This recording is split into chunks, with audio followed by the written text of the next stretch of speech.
Lahat siguro tayo gusto ng maputi at mabangong kilikili. At ang mahalaga, sa natural na pamamaraan at walang halong kemikal. Heto ang homemade deodorant rose scent with whitening effect. Isa-isahin muna natin ang mga sangkap. Present dyan ang baking soda, virgin coconut oil, roses at calamansi.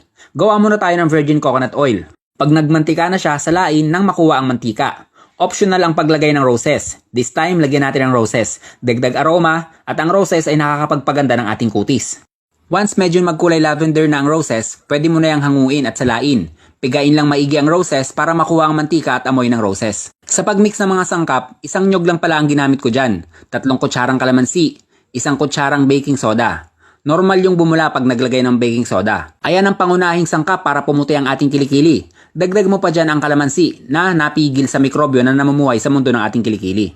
Haluin lang maigi hanggang magsama-sama lahat ng sangkap. Idagdag ko lang, kung may baby oil kayo dyan, pwede nyo na yung gamitin, pamalit sa virgin coconut oil. May dagdag aroma din yun, di mo na need ng roses. Pag ililipat mo na siya sa may lalagyanan, wag mo nang isama yung latak na natira sa baking soda. Goodbye Tokpo, hello cutie kilikili. If you like this video, click the like button. At kung gusto mo maging masaya ako ngayon, click mo na ang follow button. At yan ay 1 minutong dagdag kaalaman, galing sa isang magsasaka.